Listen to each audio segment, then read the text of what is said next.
మీ చేతిలో మంత్రదండం ఉంటే మీకు ఎలా ఉంటుంది? మీకు ఇష్టమైన వారికి ఎలా సహాయం చేయొచ్చు? Welcome to my channel. నా పేరు సురేష్. నేను లా ఆఫ్ అట్రాక్షన్ లైఫ్ కోచ్ని మరియు ఇంటర్నేషనల్ మోటివేషనల్ స్పీకర్ని. నా ఈ ఛానల్ని సబ్స్క్రైబ్ చేసుకున్న మీ అందరికీ థ్యాంక్ యూ సో మచ్. మంత్రదండం, దాని ద్వారా ఎవరికైనా మనం సహాయం చేయవచ్చా? ఎస్. ఏది మాట్లాడితే అది అఫర్మేషన్ అవుతుంది, ఏది ఆలోచిస్తే అది మన జీవితంలోకి వస్తుంది. యద్భావం తద్భవతి, ఏది అనుకుంటే అది జరుగుతుంది. త్రూ లా ఆఫ్ అట్రాక్షన్ ప్రకారం. మీకు ఎప్పుడైనా మనసులో సరదాగా ఇట్లా అనిపించిందా? మీ చేతిలో ఒక మంత్రదండం లాంటిది ఉంటే దాని ద్వారా అది ఉపయోగించి మీకు ఇష్టమైన వారికి ఎలా సహాయం చేయవచ్చు, అది ఈరోజు తెలుసుకుందాం. మీ జీవితంలో అలాంటి మంత్రదండం ఉపయోగించి మీకు ఇష్టమైన వారికి సహాయం చేయొచ్చా అంటే తప్పకుండా చేయవచ్చు. మీరు ఎంతో ప్రేమగా, నిజాయితీగా మీకు నచ్చిన వారికి, ఇతరులకి మీ దగ్గరున్న అసాధారణ శక్తి, అంటే మనలోనే అంతులేని మేధస్సు, ఆ శక్తితో సహాయం చేయాలనుకుంటే ఆ శక్తిని కృతజ్ఞతాభావంతో, ఆ కృతజ్ఞతని జోడించి ఆ వైపు ఇతరులకు పంపిస్తే నిజంగా అది ఒక మంత్రదండం లాగే పనిచేస్తుంది. మీకు ఇష్టమైన వారు, మీరు ప్రేమించదగిన వ్యక్తులు, ఆ వ్యక్తులకు మీరు ఎలా సహాయం చేయొచ్చు అంటే, మీరు ఎక్కువగా శ్రద్ధ వహిస్తారు కొంతమంది వ్యక్తుల పట్ల, మీకు ప్రాణంగా ఉండే వాళ్ళ పట్ల, మీ బంధువుల పట్ల, ఇతరుల పట్ల. మీకు ఎవరి పట్ల ఎక్కువ శ్రద్ధ ఉంటుందో అక్కడికి మీ శక్తిని ప్రవహింప చేయవచ్చు. అందుకని మీరు కృతజ్ఞత శక్తి, అంటే కృతజ్ఞత భావంతో ఉంటే ఆ ఆపదలో ఉన్న వారికి, అంటే అనారోగ్యంతో బాధపడుతున్న వారికి,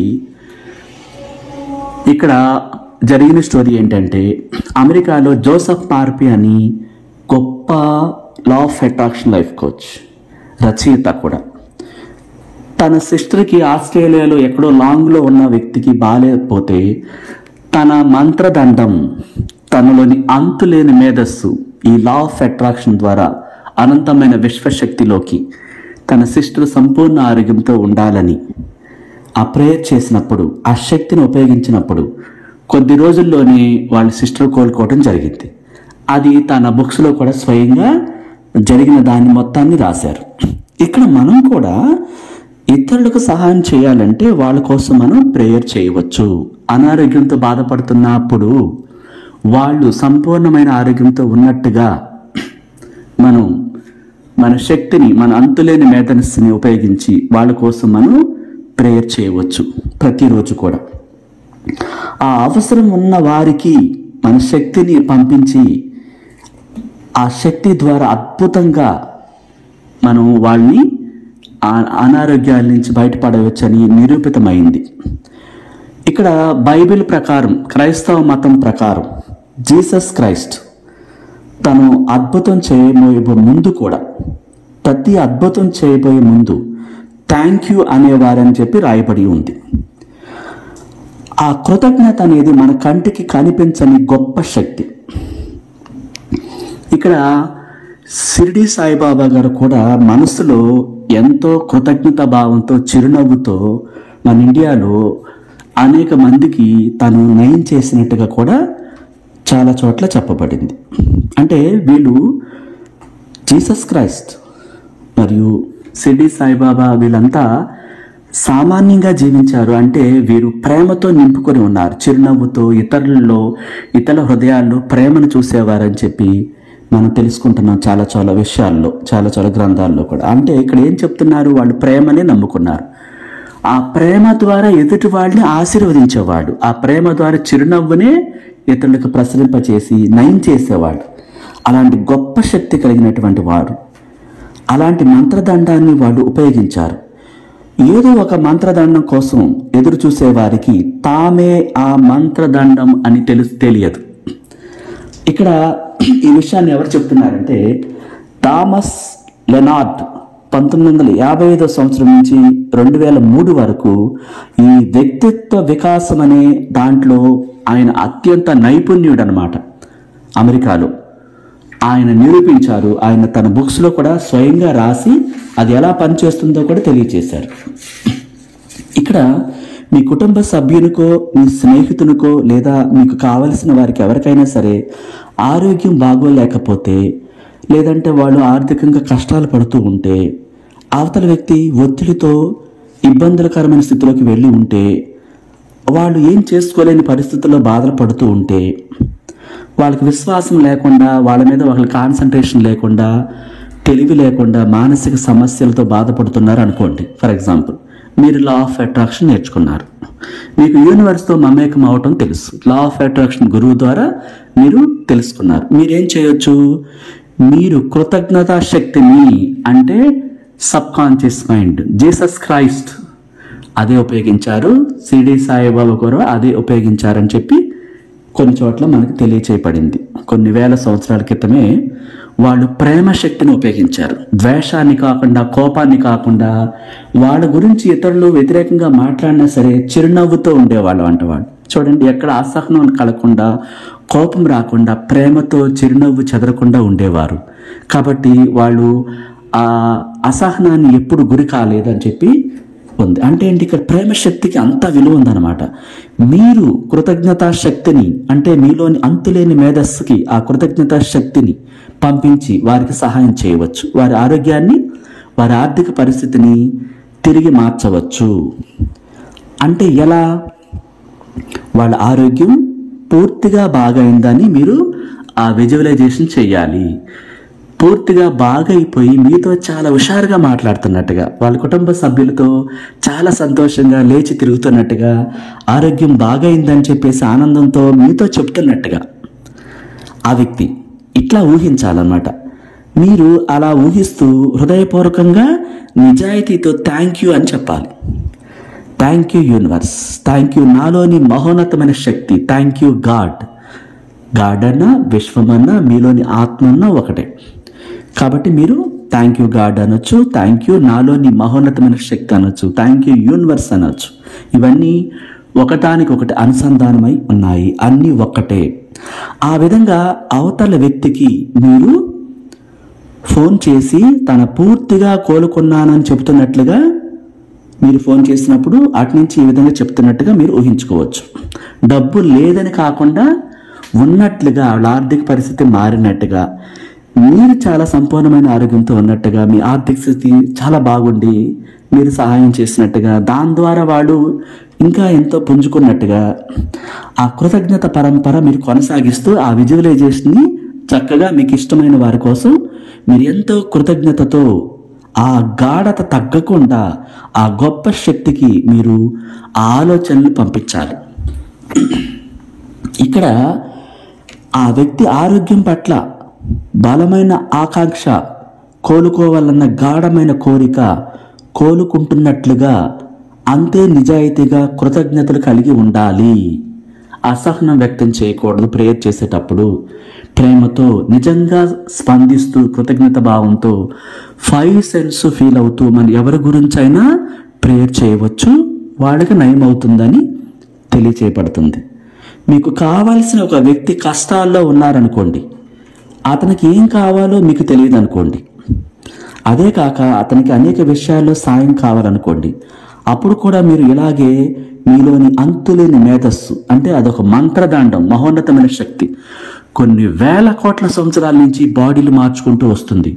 ఈ ముల్లోకాల్లో ఏముందో, భూమి లోపల ఏముందో, ప్రపంచంలో ఎక్కడ ఏదుందో, ఏ మెడిసిన్ దేనికోసం వాడతారో, ఏ రకంగా ఒక వ్యక్తిని నయం చేయవచ్చో, మిమ్మల్ని ఎలా అద్భుతంగా పునఃసృష్టి చేయవచ్చో, ఆ గొప్ప శక్తికి, ఆ కృతజ్ఞతతో నిండిన శాంతికరమైన విలువైన శక్తికి, ఆ గాడ్కి తెలియదంటూ లేదు.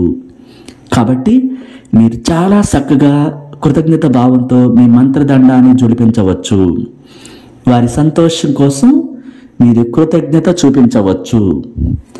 వారి ఆరోగ్యం కోసం, సంపద కోసం, ఆర్థికంగా మెరుగుపడటం కోసం, వారి ఆనందం కోసం మీరు కృతజ్ఞత ప్రకటించవచ్చు మీ విజువలైజేషన్లో.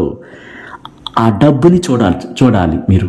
వారు కూడా డబ్బు కలిగి ఉన్నట్లుగా, మీరు కూడా సంపదలతో డబ్బుతో పుష్కలంగా ఉన్నట్లుగా మీరు మీకోసం వాళ్ళ కోసం కూడా చేయవచ్చు. అది మీరు నమ్మితేనే జరుగుతుంది. ఇది ఎలా సాధ్యం అంటే ఆ క్వశ్చన్ వేస్తే అది అక్కడ స్టక్ అయిపోతుంది. నమ్మకం మీద ఆధారపడి లా ఆఫ్ అట్రాక్షన్ ఉంది. గుర్తుపెట్టుకోండి. ఈరోజు ఆరోగ్యం, సంపద, ఆనందం, అవసరమైన మీ ఆప్తుల గురించి మీరు ఏదైనా ఈ మంత్రదండం ద్వారా నమ్మితే మీ సబ్కాన్షియస్ మైండ్ ద్వారా మీలోని గొప్ప శక్తి ఆ గాడ్తో, ఆ మహోన్నతమైన శక్తితో కనెక్ట్ అయి ఉన్న మనలోని విలువైన గ్రేట్ శక్తి, అది అసాధారణమైన శక్తి అన్నమాట. దాని ద్వారా సాధ్యం కానిదంటూ ఏదీ లేదు. మీరు అపనమ్మకంతో ఉంటే ఏదీ సాధించలేరు. విశ్వాసంతో ఉంటే మీ కుటుంబ సభ్యులతో విందు భోజనం చేస్తున్నట్టుగా, ప్రేమగా మీరు వాళ్ళు కలిసి పార్టీ చేసుకుంటున్నట్టుగా, చాలా ఆరోగ్యకరంగా ఉన్నట్లుగా మీరు ఊహలు రిలీజ్ చేస్తే ఆ విషయంలోకి వెళ్ళి ఆ పండగ వాతావరణం మీ కళ్ళ ముందు ఉంటుందని చెప్పి మన లా ఆఫ్ అట్రాక్షన్ ద్వారా తెలియచేయబడుతుంది. సబ్కాన్షియస్ మైండ్ మహోన్నతమైన శక్తి. దానికి శాంతి, ప్రేమ, పండగ వాతావరణం, ఇతరులతో హగ్ చేసుకోవడం ప్రేమతో. చూడండి, ఫారిన్ కంట్రీస్లో వాళ్ళు ఎదురుపడితే హగ్ చేసుకుంటారు. అంటే ఏంటి? ఆత్మల కలయిక. ఆత్మలు ప్రేమను కోరుకుంటాయి హగ్ చేసుకోవటం అంటే. ఇక్కడ మన వాళ్ళు కొందరు అపార్థం చేసుకుంటారు. రకరకాల ఏరియాల్లో అక్కడున్న అలవాటుని బట్టి కొన్ని విషయాల్లో అపార్థం చేసుకోవటం జరుగుతుంది. తెలియక, కావాలని కాదు. ఇట్లా ఒక్కొక్క ఏరియాలో షేక్ హ్యాండ్ ఇచ్చి వాళ్ళు గట్టిగా ఊపుతూ ఉంటారు. Thank you, I appreciate you అని గట్టిగా చెప్తూ ఉంటారు. నెగిటివ్ మాటలు మాట్లాడరు. కుదిరితే అప్రిషియేట్ చేస్తారు, లేదంటే కామ్గా ఉంటారు. కానీ విమర్శల జోలికి వెళ్ళకూడదు. విమర్శల జోలికి వెళితే ఆ వ్యక్తిలో విమర్శల తాలూకు ఎక్కువైపోయి తన జీవితం కష్టాలు పాలవుతుంది. విమర్శల్ని ఎన్నుకోకూడదు.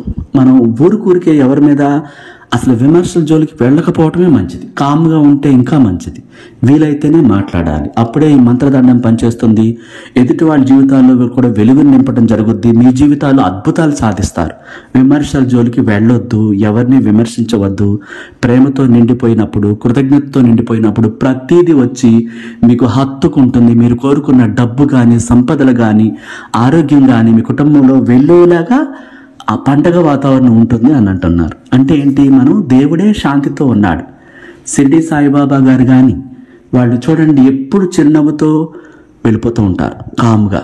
ఆ సినిమాస్లో మనం కొన్ని ఇమేజ్లో చూస్తూ ఉంటాం. ప్రేమని ఎంచుకున్నారు వాళ్ళు. జీసస్ క్రైస్ట్, వీళ్ళంతా కూడా ప్రతి గాడ్ అంటే ఆకారాలు మార్చుకున్నారు తప్ప అందరూ మంచినే చేశారు. చూడండి, మన మతాల్లో అన్నిటిలో ఎక్కడా కూడా ప్రేమను పంచటం, మంచి చేయటమే జరిగింది. ఎవరిని విమర్శించడం కూడా, ఏ మతాన్ని మనం తప్పు పట్టకూడదు, ఎవరిని విమర్శించకూడదు. ఎవరి కాళ్ళకే వాళ్ళు ఏం చేసుకోవాలి, వాళ్ళకి రైట్స్ ఉంటాయి, వాళ్ళ హక్కు ఉంటుంది, గౌరవించాలి తప్ప మనం ఏ మతాన్ని కానీ, ఏ దేవుడిని కానీ, ఎవరిని కానీ మనం విమర్శల జోలికి వెళ్లకుండా ఈ కృతజ్ఞత భావంతో అందరి పట్ల ప్రేమతో ఉండాలి, అందరిని గౌరవించాలి, థ్యాంక్ యూ అని చెప్పి ప్రతి దానికి చెప్పాలి. అట్లా మీరు ఆరోగ్యవంతులుగా ఉన్నట్లుగా ఇతరుల ఆరోగ్యం కోసం కూడా మీకు ఈ తెలిసిన గొప్ప జ్ఞానాన్ని ఉపయోగిస్తున్నట్లుగా మీరు లా ఆఫ్ అట్రాక్షన్ గురించి తెలుసుకున్నప్పుడు ఈ ప్రేమను వ్యక్తం చేస్తారు. ప్రతి వస్తువుని ప్రేమిస్తారు. ప్రతి దానికి థ్యాంక్ యూ చెప్తారు. మీ జీవితంలో అంతులేని సంపదలు, డబ్బు వెల్లువలా వచ్చి పడతాయి. అది గుర్తు చేసుకోండి. ఆనందంగా ఉన్నట్లు, లేదా ఆర్థిక సమస్యల్లో కూరుకుపోయిన వాళ్ళకి సహాయం చేస్తున్నట్లు, మీ చుట్టాల్లో వాళ్ళ ఆరోగ్యం కోసం మీరు చక్కగా సహాయం చేస్తున్నట్టుగా, ఇవన్నీ మీరు ఊహించుకోండి. మీ జీవితంలో అంతా మంచిగా జరుగుతుంది. ఎప్పుడు కూడా ప్రేమను వ్యక్తం చేయండి. ఏ వ్యక్తి ఘర్షణకి మీరు లోను కాకూడదు. ఎలాంటి వ్యక్తితో ఘర్షణ పడకూడదు. నెగిటివ్ వార్తలు వినకూడదు. సమస్యలను పెద్దగా చూసుకోకూడదు. ఈ విధంగా మీరు చాలా హ్యాపీగా ఒక వ్యక్తితో అభ్యాసం అంటే మాట్లాడినా, ఏ పదం ఉపయోగించినా గౌరవప్రదంగా మాట్లాడండి, ప్రేమగా మాట్లాడండి, లేదా మౌనంగా ఉండాలి. అట్లా కాకుండా ఘర్షణపూరితమైన వాతావరణం ఎంచుకోవద్దు. కామ్గా ఉండిపోండి. ఈ విధంగా మంత్రదండం అంటే మన సబ్కాన్షియస్ మైండ్ మనలోని గొప్ప మేధస్సు ద్వారా ఇలా మంచి పనులు చేయవచ్చు అని చెప్పి లా ఆఫ్ అట్రాక్షన్ చెప్తుంది. ఇట్లా మీరు ప్రతి విషయంలో, ప్రతి దానికి కూడా ఈ మంత్రదండం ఊహించుకొని మీ సబ్కాన్షియస్ మైండ్ని ఉపయోగించి ఆయుర ఆరోగ్యం కోసం, ఐశ్వర్యాభివృద్ధి కోసం ఈ కృతజ్ఞత భావాన్ని ప్రకటించడం ద్వారా మీరు ఇతరుల వైపుకి ఒక శక్తిని పంపిస్తున్నారని గ్రహించండి. మరొకరి ఆరోగ్యం, ఐశ్వర్యం, ఆనందం కోసం కూడా మీరు ఈ కృతజ్ఞత భావాన్ని ఉపయోగించి ప్రకటించి మీరు చేయగల గొప్ప పనుల్లో ఏ విధంగా ప్రార్థనలు చేసినప్పుడు, వారు సంతోషంగా ఉన్నట్లుగా ఊహలు రిలీజ్ చేసినప్పుడు, ఆరోగ్యకరంగా ఉన్నానని మీకు ఫోన్ చేసినట్లుగా ఊహించాలి. Thank you so much. Video నచ్చితే లైక్ చేయండి, షేర్ చేయండి, సబ్స్క్రైబ్ చేసుకోండి. Thank you so much.